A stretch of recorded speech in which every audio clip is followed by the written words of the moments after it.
restructurations, c'est un moment qui est extrêmement important dans la vie d'une entreprise. C'est vraiment un moment clé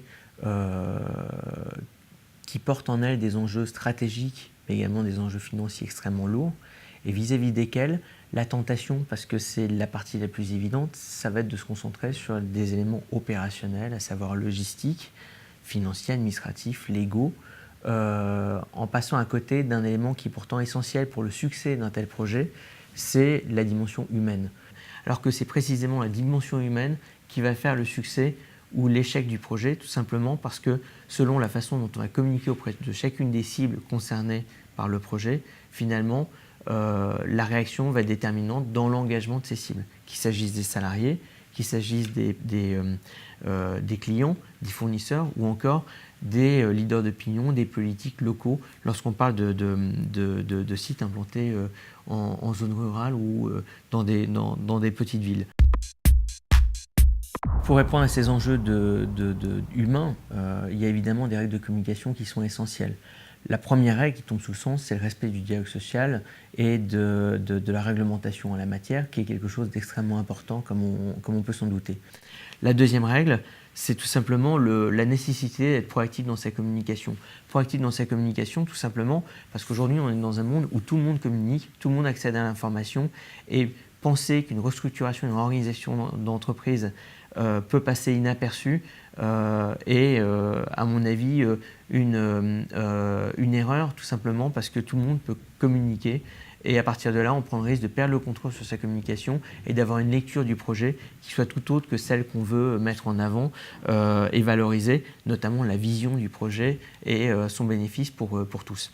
La troisième règle, c'est une règle qui est extrêmement importante, c'est celle du plan de communication, la nécessité de se doter d'un plan de communication clair, avec des phases très précises, et en face de chacune des phases, finalement, une vraie stratégie de communication auprès de l'ensemble des cibles. Cette stratégie, elle doit également s'accompagner d'une capacité, d'une flexibilité, de façon à pouvoir anticiper des situations qui peuvent venir, qu'on n'a pas nécessairement vu venir. Ce qui nous amène à la quatrième règle, qui est une règle extrêmement importante, c'est celle de l'anticipation. Tout simplement parce qu'il faut être prêt à gérer le pire, il faut anticiper le pire des scénarios pour être prêt à le gérer. Le pire des scénarios, c'est un client qui, au même moment, sans vous en avoir informé, a prévu lui-même une restructuration encore plus lourde que la vôtre et qui a peur d'un amalgame et qui, lui, se retrouve avec une très forte exposition, notamment avec le gouvernement qui est au premier rang. C'est de la même façon une réaction des pouvoirs publics qui va prendre la parole et se mobiliser contre le projet lui-même, mais ça peut être également une très mauvaise réaction des marchés financiers par rapport au projet en tant que tel.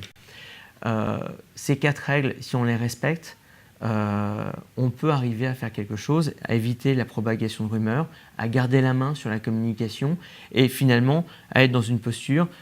qui va être de partager un projet, de construire un projet d'entreprise d'avenir. Je crois que finalement, au-dessus de toute cette règle, il y a une notion qui, en termes de gestion du changement, est extrêmement importante, c'est la notion de respect, notamment en termes de communication interne, parce que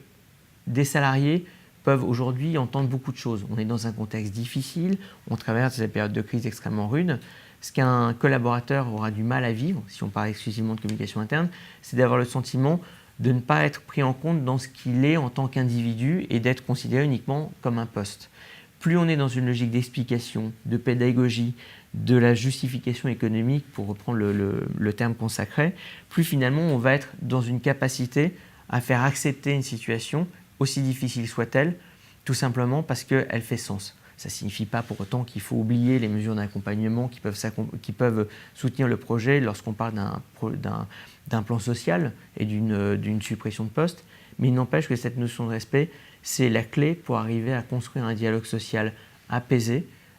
et qui va éviter de rentrer dans une situation de crise. Finalement, pour conclure,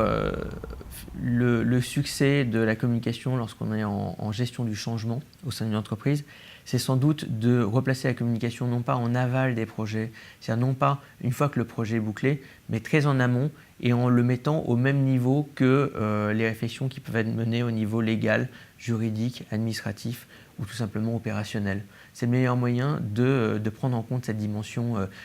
humaine. C'est tout simplement de replacer la communication là où elle doit être sur ce type de projet, c'est-à-dire au centre.